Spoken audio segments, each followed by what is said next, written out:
Hello and welcome everyone to Infinity Learn by Sri Chaitanya. I'm Ravindram. I'm going to be discussing the physics portion of your LTC AIMS Physics Unit Test 7. Okay, so let's move ahead and check with the first question. So, in the first question, they have said that a shunt of resistance 1 ohm is connected across a galvanometer. So, they have given you the shunt resistance. Am I correct? Okay, and they have given you the coil resistance of the galvanometer, that is 120 ohms. Okay, current of 5.5 ampere, full scale deflection, so value of I is given. So what they have done is, see, this is the full thing. First of all, you have to apply a shunt resistance in the parallel. So this is the galvanometer coil, as you can see. So in the galvanometer coil, there is some resistance known as coil resistance Rg. So whenever current I will come here, as you can see, current I will come here. So there will be some shunt resistance Rs, right? Then there is Rg. So what will happen? This current will divide itself into two parts. One will be Ig, one will be I minus Ig. What is Ig? Ig is the current that is going in the galvanometer coil. The drop across both these resistances, that is across the shunt and across the galvanometer, will remain same. So according to equation number 1, we will write I minus Ig into Rs, that is the drop in the shunt resistance, must be equal to Ig into Rg, that is drop in the galvanometer coil. Now everything is known to us. I is given, yes. Rs is given, yes. Rg is given, yes. What is unknown? Ig. So after solving this equation number 1, you will definitely get the value of Ig as 0.045 amperes. Is it okay? So answer is correct for 0.045 amperes. Let's look in the second question. See, whenever a charged particle is moving in a uniform magnetic field in a circular path, then the frequency of its rotation is bq by 2 pi m.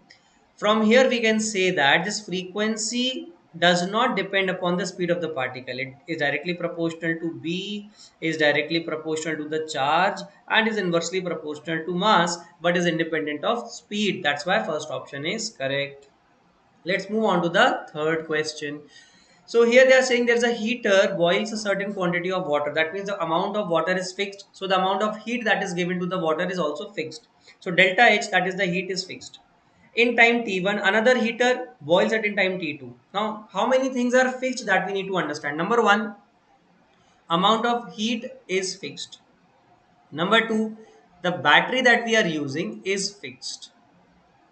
Potential drop. So what is changing is R1 and R2. The resistances are different and the timing in which they heat it, T1 and T2, they are different.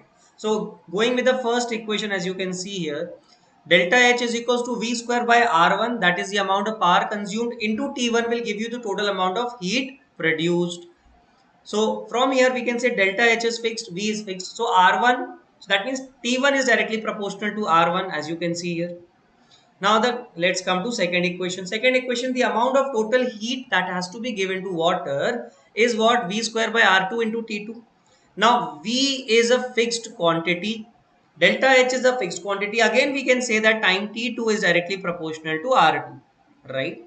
Similarly, third equation, when they are both connected in parallel and then the overall power produced by them is used to heat water, then again the amount of quantity that has to be heated, that means delta H, is same, V square by R1 R2.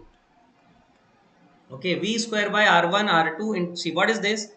Actually it is V square by R equivalent into T. R equivalent in parallel will be R1 R2 upon R1 plus R2, right? Then into time. Now what is the time? T.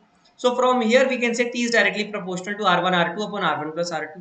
Now using this equation, we can simply say that T is equal to T1 T2 upon T1 plus T2, right?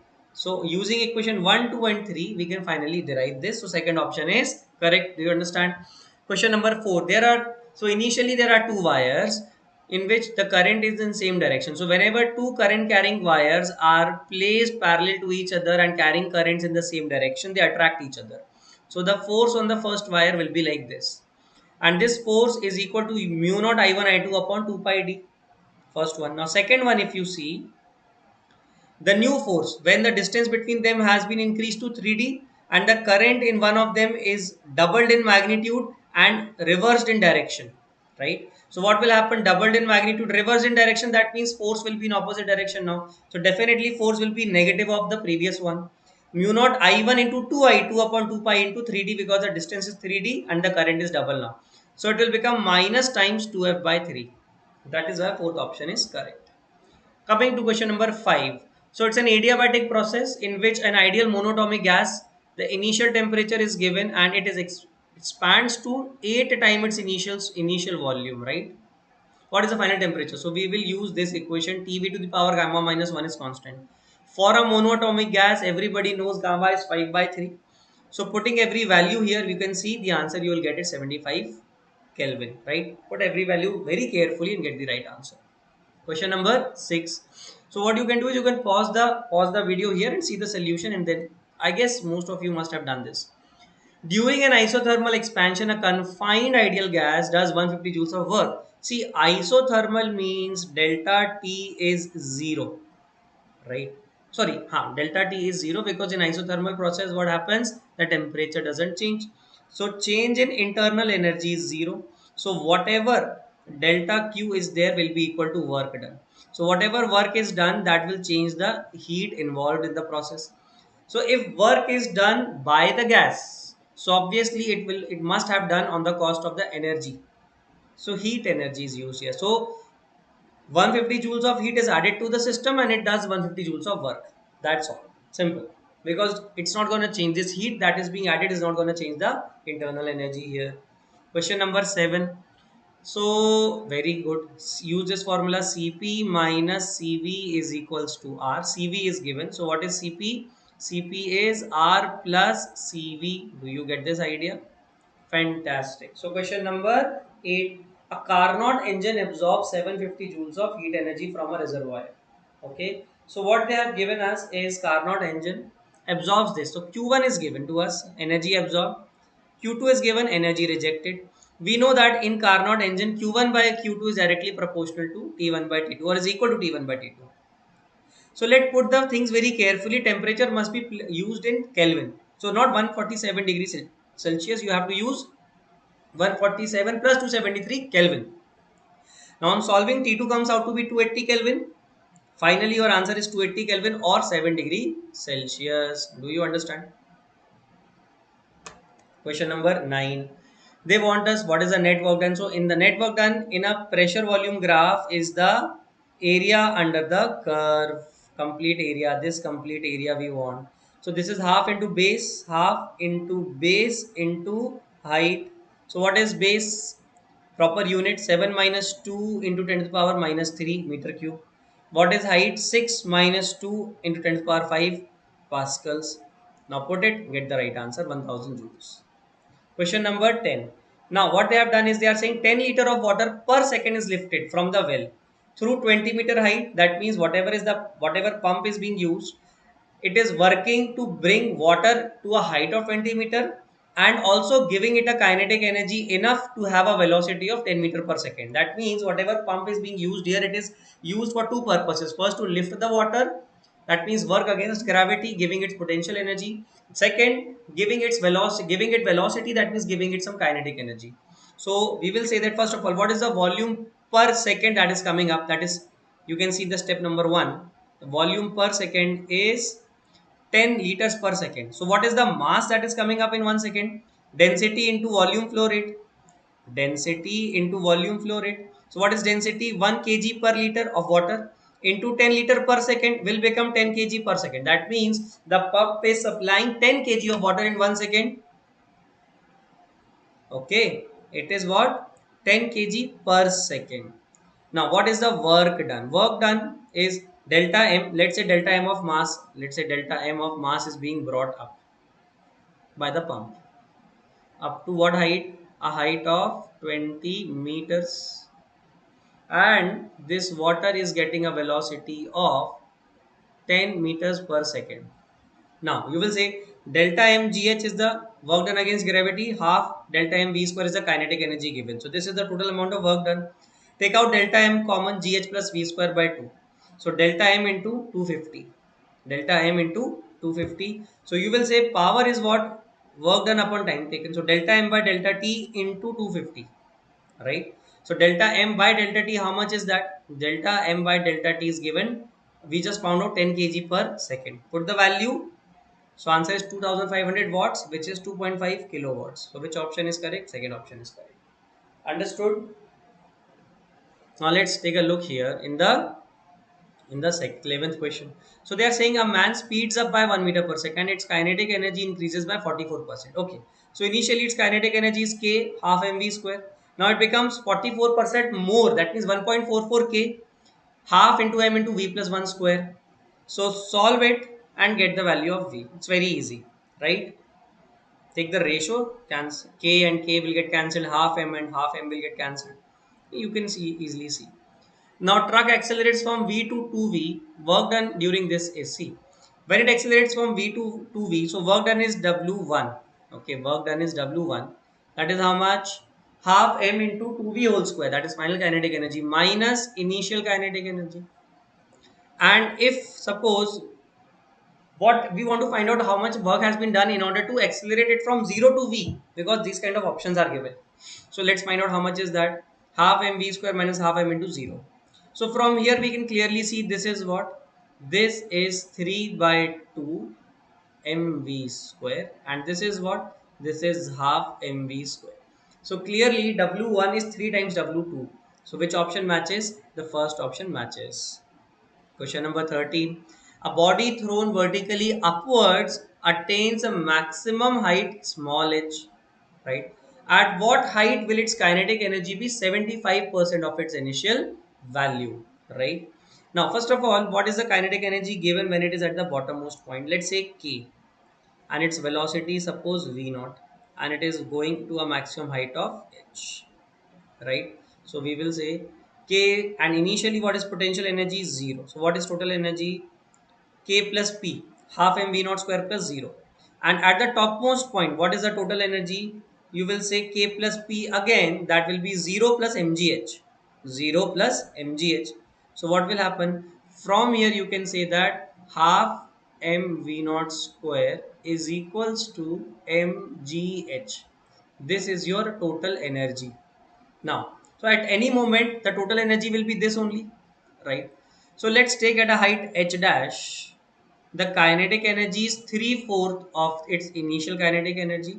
So we need to find out what is this h dash, right? So I will say total energy T is 3 by 4k plus the new potential energy here P dash, right? So mgh, we can write it mgh. Total energy is mgh. 3 by 4 k can also be written as mgh plus p dash. So from here, your p dash will come out to be mgh by 4 is equals to what is p dash? Mgh dash. So we can do the comparison. Mg gets cancelled and h dash comes out to be h by 4. This is how you will solve this question. I hope you understand. Question number 14. A ball of mass m is given perfect. It is moving with a velocity v, that is u1. And it is at rest, that means u2 is 0. Right? Now they collide. One second. I'm so sorry. Now they collide. After collision, let's say the velocity becomes v1 and v2. So after collision, let's say the velocities becomes v1 and v2. So u1 is equals to v, u2 is equals to 0. So E will be how much? Coefficient of restitution will be V2 minus V1 upon U1 minus U2. So you can use this, right? So equation number 1 is formed. Now, another thing that you can use is the momentum conservation. M1, MV1 plus M2 V2 is equals to MV plus 0. Very good. Final momentum of both the balls is equals to initial momentum of both the balls. So from here you will get this equation V1 plus V2 equals to V. Now you can take the ratio as a, so you can say V2 minus V1 upon V2 plus V1 is equal to EV upon V, right? Now you can easily solve it and get your right answer. Is this understood? Yes. From here you can get first option as the right answer. Question number 15. Two objects mass 8 and 6 kg are released from a separation. Okay, no man. See here, if M1 and M2 are released, suppose the center of mass is here. So whenever they start moving, there is no external force.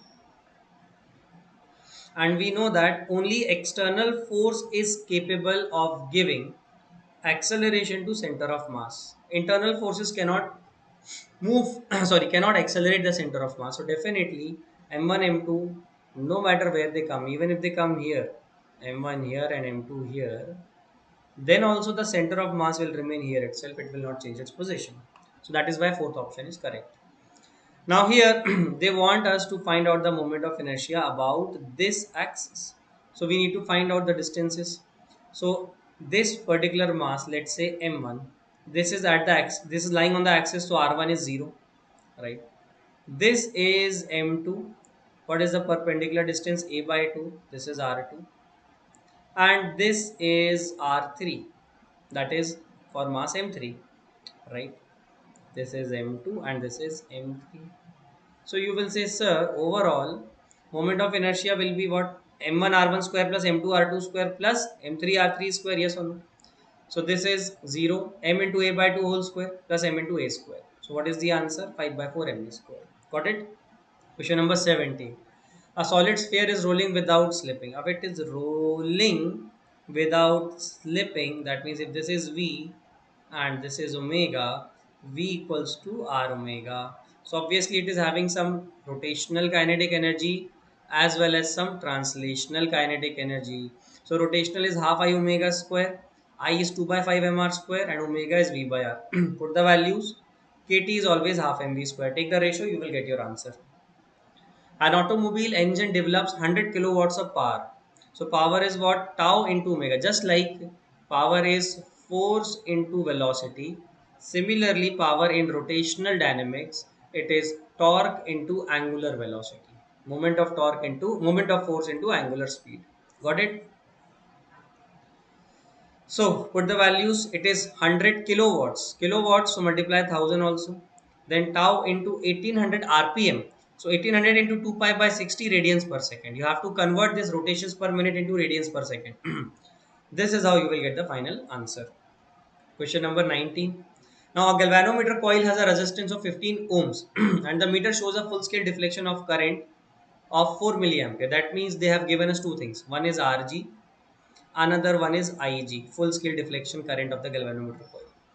And the range, because we want to convert it into a voltmeter, so the range is 18 volts maximum, 0 to 18 volts. So obviously we need to shunt it in the series. That means there must be a very high resistance placed in series to the galvanometer coil, right? So this is being done in the question, so I have done it. So overall drop here will be V across this. So I will say Ig, the current will be Ig, maximum current that can get into the galvanometer coil is Ig. So Ig into Rs plus Rg is equals to V.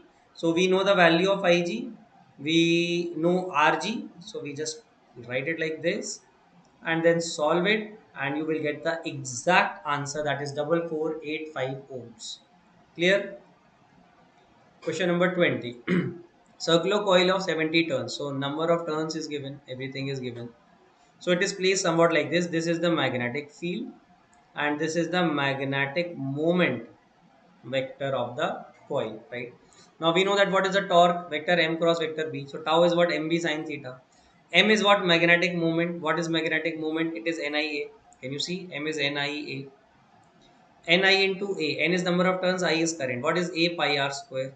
So we will say tau is N I into pi r square into B into sin theta. Now put the values, you will get the answer. The overall torque that is required to prevent it, right? See, this is the axis. Let me show you. This is the axis. So right now,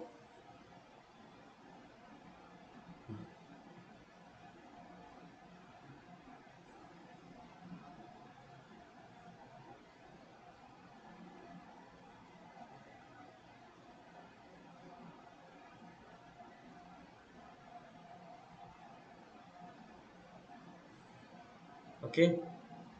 So it is gonna rotate like this. So M cross B, the torque will be in this direction. So the torque will be like this. So we have to apply our opposing torque in order to stop it. Do you understand? We have to apply an opposing torque on this axis in order to stop it from rotating. Okay, so this is tau due to magnetic field and this is the torque due to external force. that we need to apply in order to stop this from rotating. Do you understand? So this is the tau due to magnetic field. This must be equal to external torque that we have to apply in order to stop it, in order to counter this torque. Okay. This is very simple. Between point A and B, we have to find equivalent resistance. See, this 3 and this 3 are in series, so it will become 6 ohms.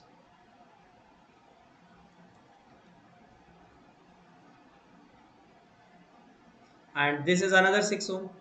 This 6 and this 6. And this is A, this is B. Now wait. This 6 and this 6 will become what? In parallel, they will become 3. So it will now become like this. This is A,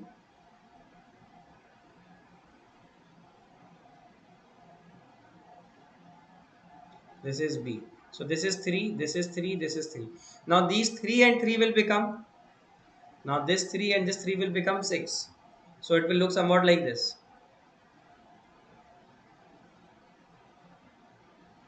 This is 6, this is 3. And this 6 and 3 will become 2 ohms. Okay, so the resultant is 2 ohms. Question number 22, there's a direct formula whenever they give you whenever they give you external shunt resistance, right, and they give you two readings, this complete formula has been told. Okay, in order to find out the internal resistance of the cell, the formula is very simple. Small r is equals to capital R into L1 minus L2 upon L2. Initial reading minus final reading upon final reading. Place it and get the right answer. No need to revise anything. Just remember this formula. Here half wave rectifier doesn't change the frequency, it keeps the frequency same. So it will be 50. Now this is an interesting question, students. See. Here this is 120 volts. That means overall drop across A and B is 120. Now this is point P, this is point Q, this is point C, and this is point D. Now C. Across AP, that means across CD. So V across PQ and V across CD. V across PQ and V across CD, they are in parallel, will remain 50 volts only. So automatically V across AP will become 120 minus 50, that is 70 volts.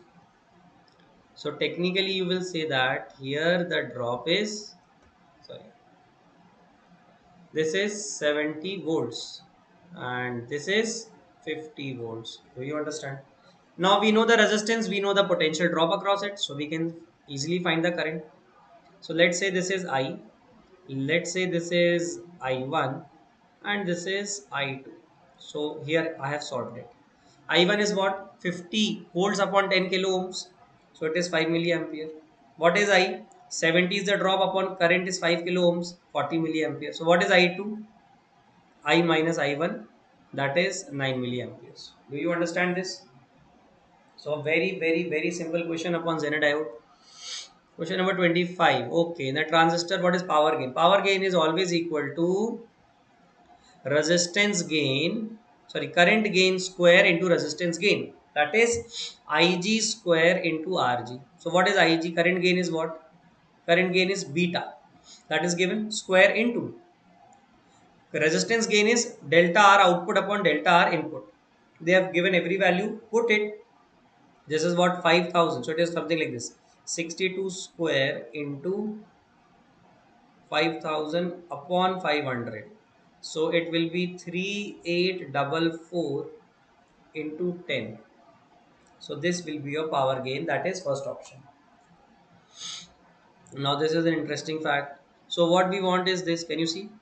So this is B2, this is B1, right? And the torque, see, the thing is here, the problem is the magnetic moment vector is here, right? This is your magnetic moment vector M. So when you find out the torque due to first magnetic field, so M cross B1, it will be inside. And because of B2, it will be M cross B2, it will be outside, right? So actually Vector tau 1 will be m v1 sin theta 1 minus k cap. That means into the plane vector wise.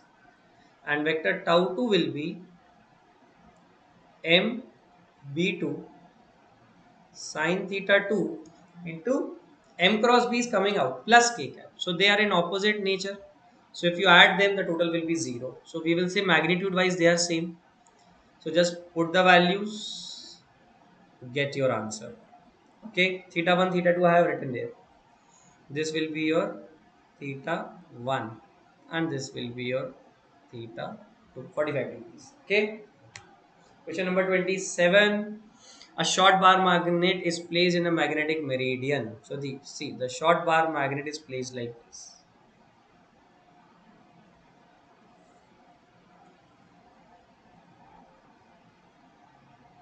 Okay. So this is your north, this is your south, this is your east, and this is your west. And the north pole of the magnet is aligned with the north pole of the earth.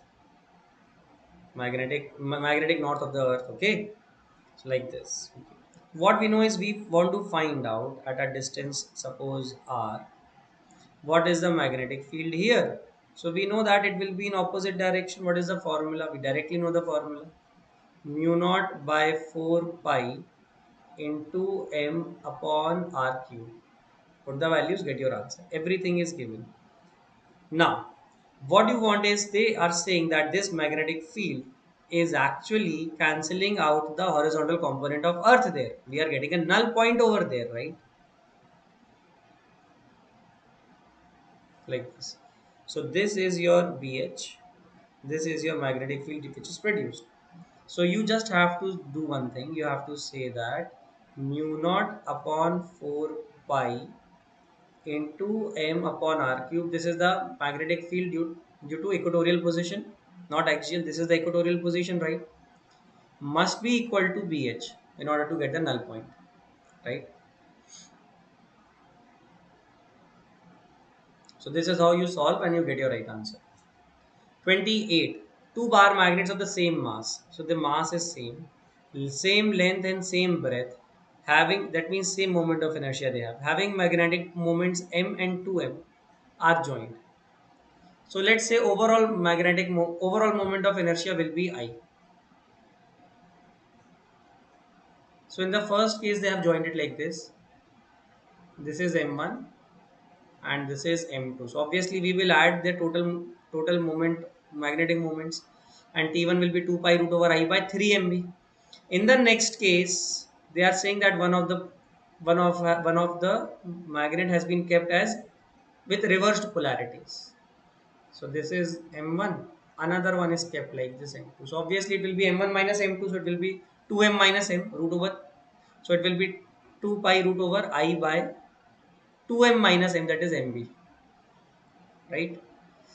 Take the ratio, you will get your answer. This is an easy question.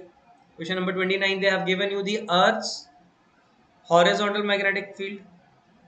They have given you the phi. So they have given you the dip and BH. Obviously anybody can find out the value of B using this relationship, right? Question number 30. Whenever two bar magnets or magnetic dipoles are kept parallel to each other on the same axis in the same direction, what is the force acting on them? This is a common formula. Mu naught by 4 pi 6 m1 m2 by r to the power 4. Remember.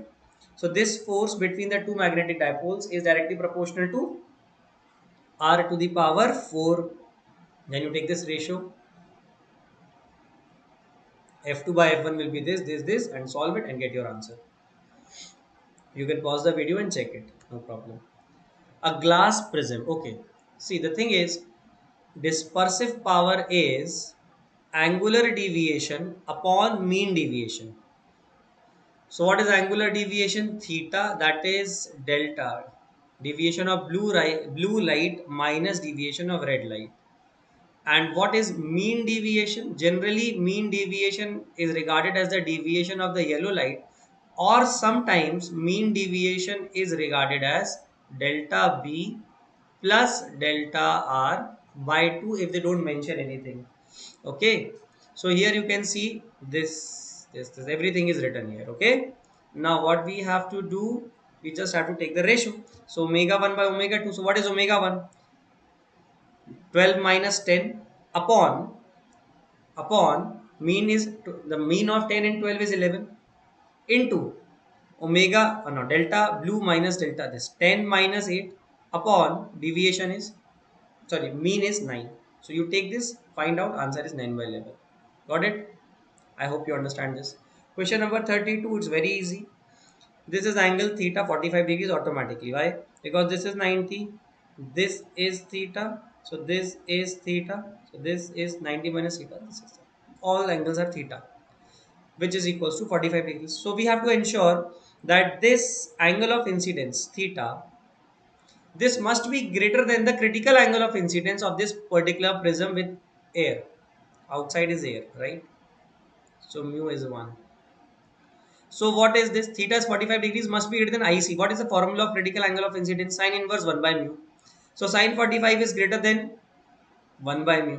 Sine 45 is 1 by root 2 is greater than 1 by mu. So mu is greater than equal to root 2. So what is the minimum value that is required? Root 2. So mu should be at least root 2 in order to have a complete reflection of this ray at the surface AC and then CB also.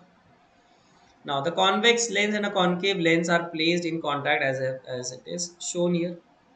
Both have got powers, let's say P1 and P2, and both have got focal lenses, let's say F1 and F2. Right. So what is the ratio P1 by P2 given 3 to 2? We know one thing for sure, that P is equal to 1 upon F. So P1 by P2 is equals to F2 by F1. Can you see this? So P1 by P2 is 3 is to 2. So which is equal to F2 is to F1. So you can say that 3 is to 2 is equals to 10 upon F1. 10 upon F1. From here you can solve and get F1 is 20 by 3 centimeter. Now what is equivalent focal length? 1 by Fc is equals to 1 by F1 plus 1 by F2. Now very careful that here one is concave and one is convex lens. So one is diverging, one is converging. So obviously here we will say concave lens is diverging in nature. So we will take its focal length to be minus 10 centimeter. So minus 1 by 10 plus 3 by 20 is equals to 1 by 20. So answer is positive. That means overall nature is converging. So focal length will be plus 20 centimeter. Do you understand? Yes. Now 34th question. This says 1 by V and 1 by U. Now obviously this means when 1 by U is 0. This says, see, the diagram says 1 by U is 0. Then 1 by V is 0.05 per centimeter. That means what is V? V is 1 upon 0.05 centimeter, which means 20, 100 by 5, that is 20 centimeter. Now, when is 1 by U 0? 1 by U is 0 only if U is infinity. That means it says that when U is infinity, V is 20 centimeter, and that means it is equal to focal length, because whenever object is at infinity, image is at focal length. So if they have given you 20 centimeter, do you understand in this question? So what is power? Power is 100 upon focal length in centimeter diopters. So 100 upon 20 is what? 5 diopters. So this is the answer, right? Question number 35, the magnifying power of a simple microscope when images, so this is near point adjustment, when the final image is formed at d equals to 25 centimeter from the eye, then the answer is this, 1 plus d by f. This is for when image is formed at infinity. Do you understand? Now this is an interesting question. Here every ring is carrying some current. So obviously the magnetic field produced will be perpendicular to the planes. So here you can clearly see that the magnetic fields that will be produced by these rings carrying currents will be perpendicular to their planes like this. So along x-axis, y-axis and z-axis, right? And we will say that the magnitudes are same. So this is also B, this is also B magnitude wise, this is also B, because they are of same radius and carrying same amount of currents, right? So what is the net magnetic field? You will say the net magnetic field is root 3 times B. And what is magnetic field due to a single coil? Mu naught I by 2r. So answer is root 3 mu naught I by 2r, which is the first option, right? So this is how we will get the value of net magnetic field in this question. Question number 37.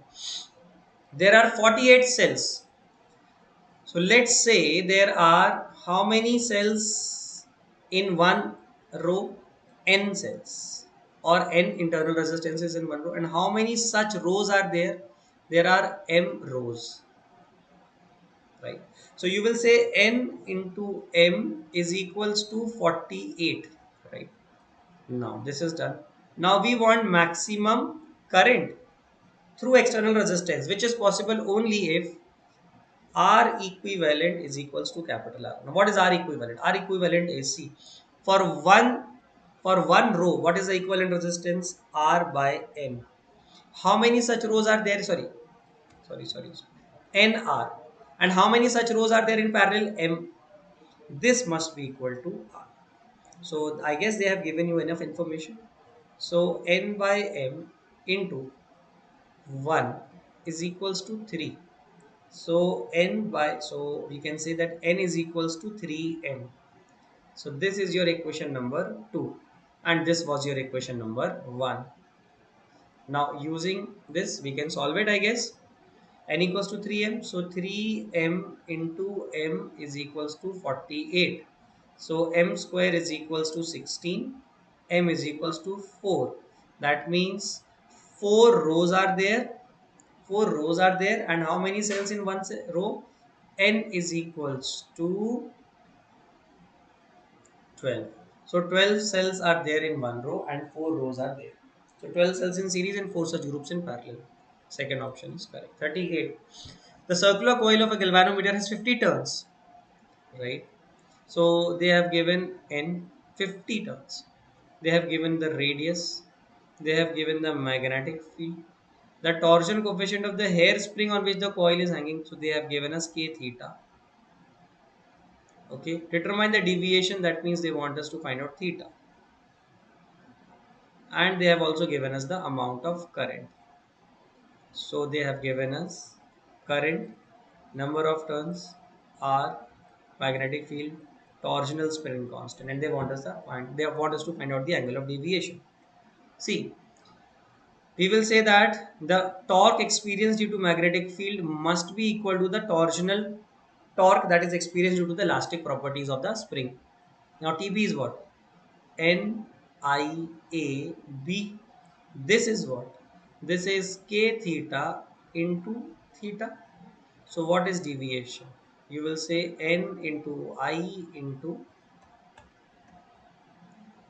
pi r square into B upon K theta. So everything is given here. You just have to write down the values and get your answer. Exactly answer comes out to be 30 degrees. I have solved it. Okay. This comes out to be pi by 6 radians. So hence you will say theta comes out to be 30 degrees. Question number 39. Now they are saying that from A to B there are two processes. It firstly undergoes isothermal expansion.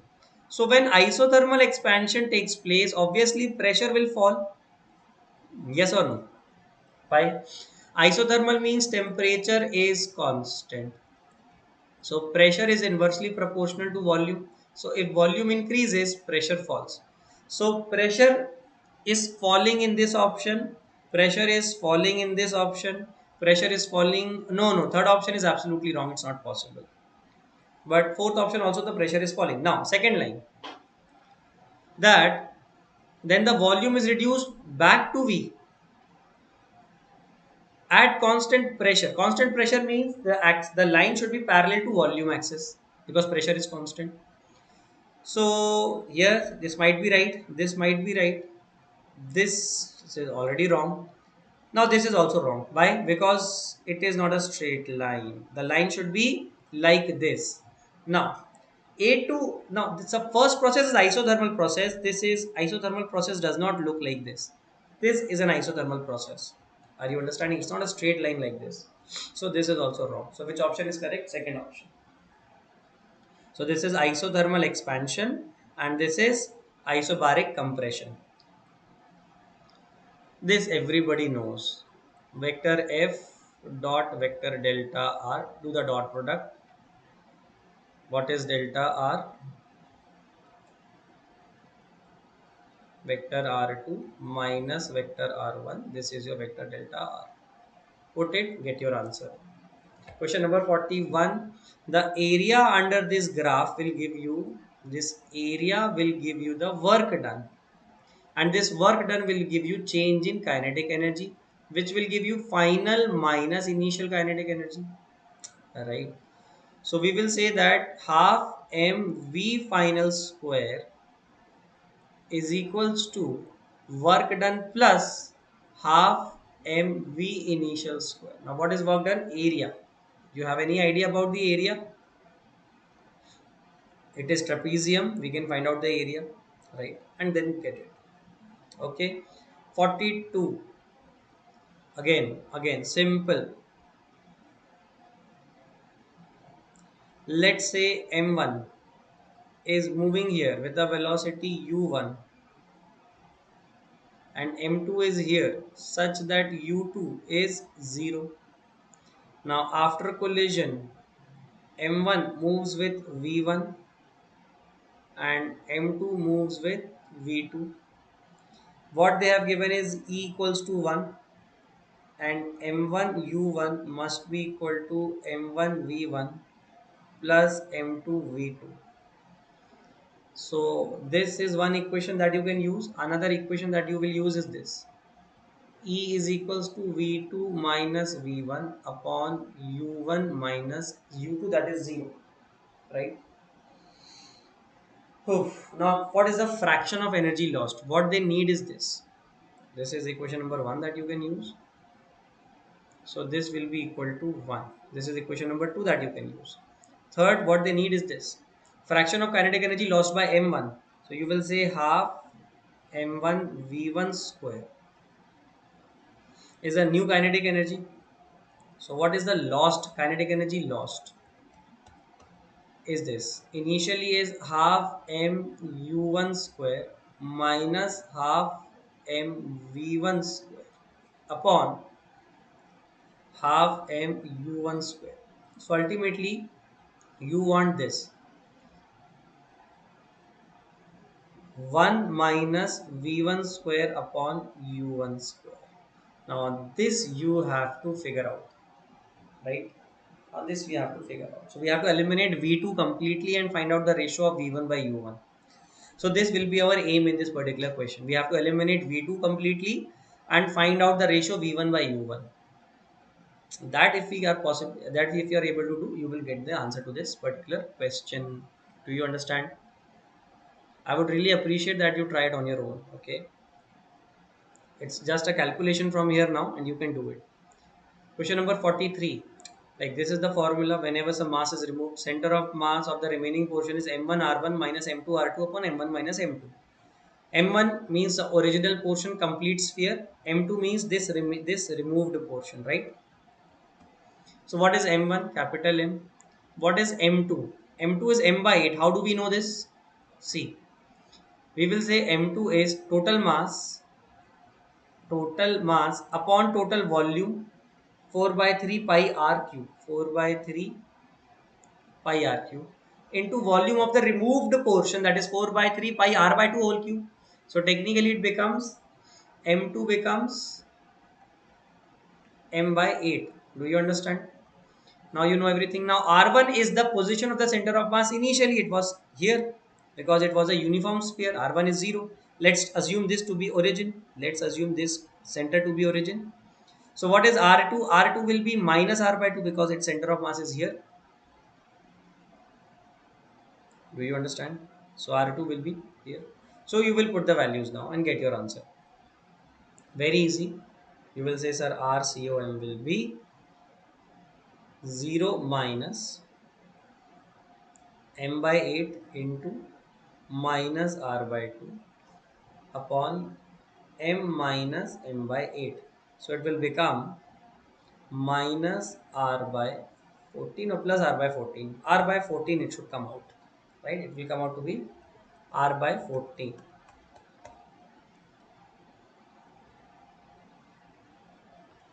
Got it? Plus, because it will shift here, but since they might have taken this direction to be positive, sorry, this direction to be negative and this to be positive. That is why they have written minus r by 14. But r by 14 is also enough. Now 44. Now this rod drops from here. There is no friction, right?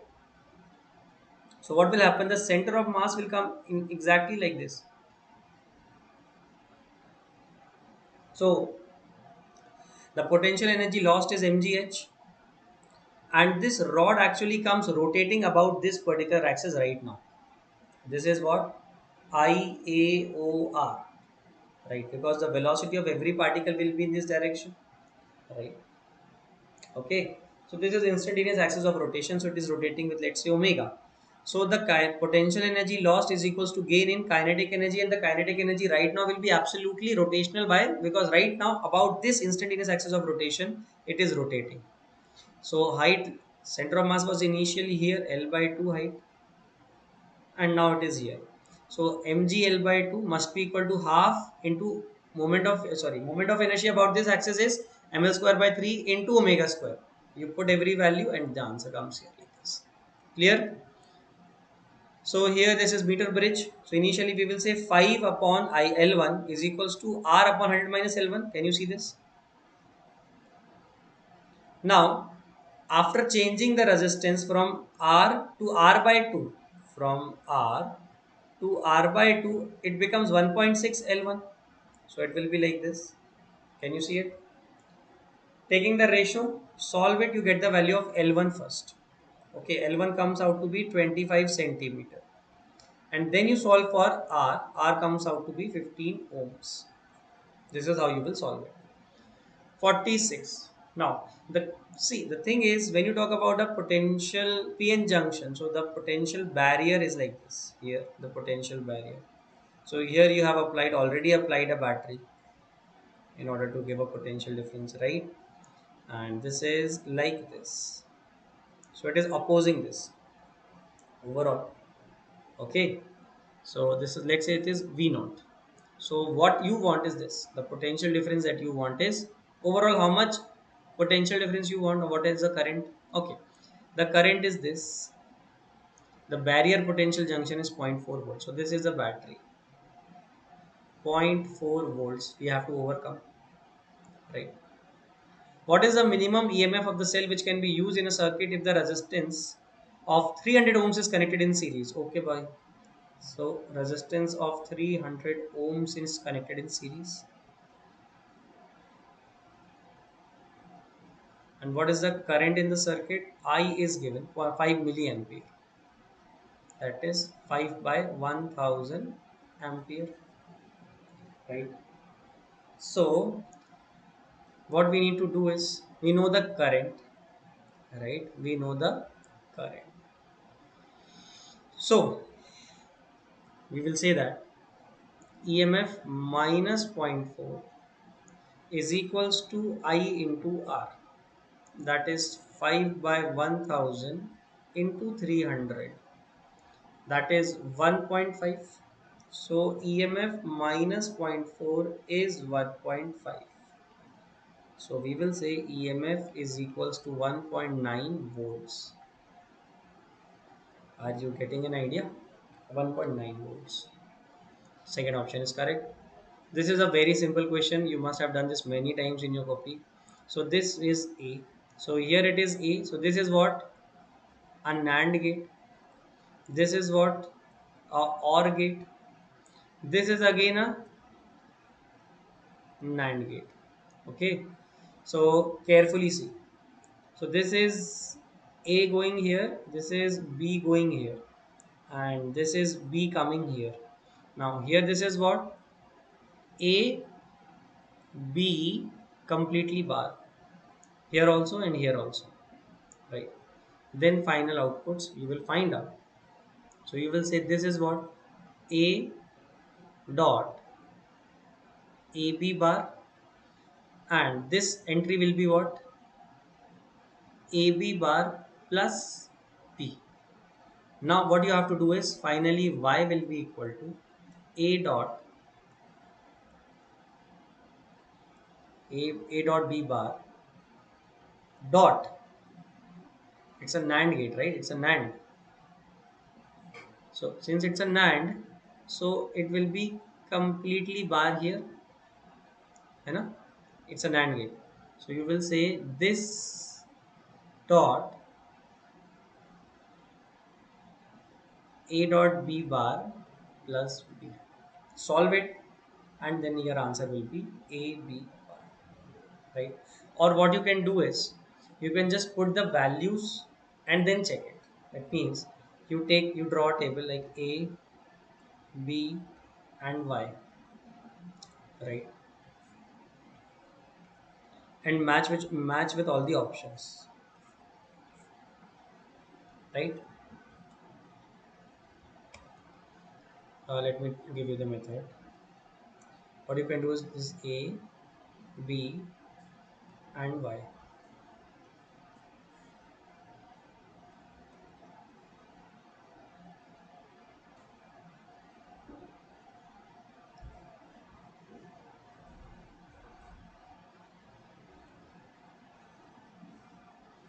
Now you draw them properly. Okay. Not take it. 1 0 0 1 0 0 0 0 1 1. Now in between, now very carefully you put the results and find out why, and then check out of which option it is matching. It's a long method. Then you get second option. Otherwise, you can go with this. Solve it, and you will get this answer. Now the last one, this has already come in the previous paper also. So I have discussed it in the previous AIMS exam also. So a thin convergent lens, refractive index is given, has a power of this. Okay. So P1 is given 5 diopters. So what is, let's see, we can say P1 will be equal to 100 by F1 in centimeter, right? So in centimeter, 1 by F1 in centimeter will become 5 by 100, that is 1 by 20. So you will say 1 by F1 is actually 1 by 20 centimeter wise, right? Now you can put these values here and get your answer. So you will say this is 1 by 20 is equals to 1 by F1, and this is 1 by 100. Now you take the ratio. When you take the ratio, these will get cancelled, and you can find the value of mu, which will come out to be 5 by 3. Got it? Now this is a formula.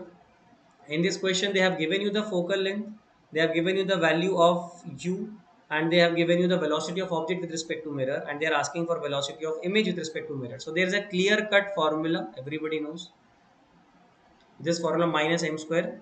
Okay, so you put the values. M is what? Magnification f upon f minus u whole square. Put the values. This everything is given in the question, and automatically you will get the answer 1 by 15 meter per second. Got it? So it's just a value based question. The data is given, focal length of the convex mirror is given, right? Focal length, since it's a convex mirror, so definitely focal length will be plus 20 centimeter, right? And u will be negative, it will be minus 2.8, 280 centimeter. This you must put it carefully here when you write the value of magnification. That's all. After this, the question is very easy. Last question they have given you, the ray comes here. We want this ray to get completely internally reflected here. So let's say this is 60 degrees, right? And this is 90 minus theta. So let's say this is your I and this is your R. And for TIC2, total internal reflection, to take place, we need to ensure that theta must be less than equal to IC. Yes or no? So see, this must be less than equal to IC. So step number 1, mu1 sine I is equals to mu2 sine R. Put the values. So root 3 by 2 mu is cos theta. Now second is theta must be greater than IC. So IC is what? Sine inverse 1 by mu. So sine theta must be greater than 1 by mu. Right? Now sine theta, instead of sine theta, can I write it 1 minus cos square theta? Like this. 1 minus cos square theta under root. Can we write it like this? This must be greater than equal to 1 by mu. Now I place the values, and after solving, this is the answer that you will get. Okay. That's all for today. Thank you, students, for watching this video. And I know these solutions must have helped you out. You can pause the recording and watch or write the solutions in case you want. So, thank you so much, students. Take care and please subscribe to our channel, and we'll meet in the next recording. Okay? Tada. Bye bye.